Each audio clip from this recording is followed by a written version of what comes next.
Here's my visual aid audience.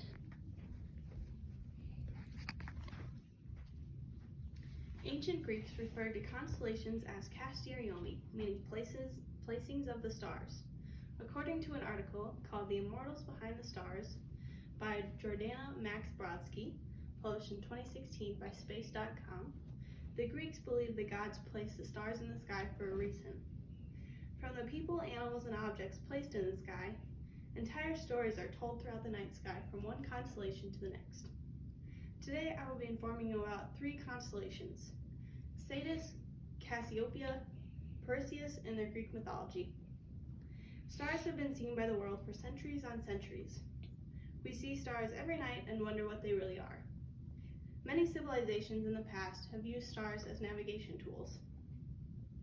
The effort I have put into researching these constellations is extensive, and I hope you are well informed afterwards. We will first discuss why Cetus, Cassiopeia, and Perseus are important constellations, and then explain their Greek mythology and how they are connected. Located in the northern sky, Cassiopeia is the first constellation that will be discussed. All information about Cassiopeia, Cetus, and Perseus were retrieved from the Constellation Guide, with no author or date. Cassiopeia was named after a vain, boastful queen named Cassiopeia in Greek mythology. She was the wife of King Cepheus of Ethiopia, and threatened by Poseidon for her boastfulness.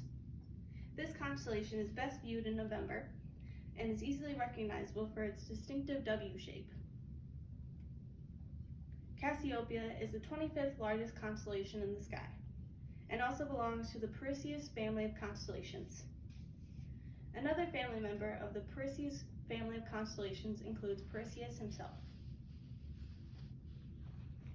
This constellation was named after an ancient Greek hero named Perseus, and is best known for its Perseid meteor shower. According to the Perseus constellation from the Constellation Guide, Perseus was the son of Danae, who was cast out to sea by her father after she was impregnated by Zeus. Her father didn't want to be overthrown by his grandson, and that's why he cast them away.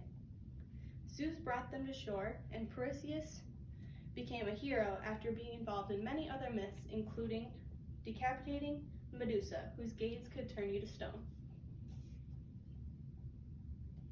Cetus is one of the largest constellations in the sky, and the final constellation that we will be discussing. Cetus is also part of the Perseus family of constellations.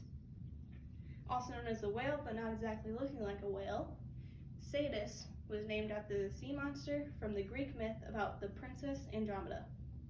In the myth, Andromeda is the daughter of Cassiopeia and King Cepheus.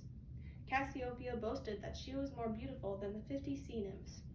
The nymphs were enraged by Cassiopeia's comments and appealed to Poseidon to punish Cassiopeia for her boastfulness. To appease the sea god and the nymphs, Cassiopeia and her husband had to sacrifice their young daughter to the Cetus, a sea monster sent by Poseidon to punish the king and queen. Andromeda was chained to a rock and left to the sea monster, but to her good fortune, the hero Perseus was passing by just as the Cetus was about to devour the princess.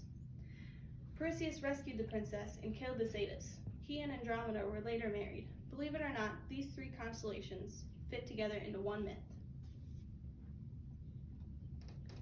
I chose these 3 constellations, Cassiopeia, Perseus, and Cetus, because they are all cataloged by the same astronomer. They have very distinct and exquisite shape, and their stories behind their constellations fit together into the famous myth, Andromeda. Stars may just be balls of gas, but they carry stories from ancient times to modern day for people to enjoy. Constellations can be easily viewed with the help of a star map, depending on location and time of year. The universe is a mysterious and wondrous place, but at least its planets and stars are beautiful sights that share stories with the world.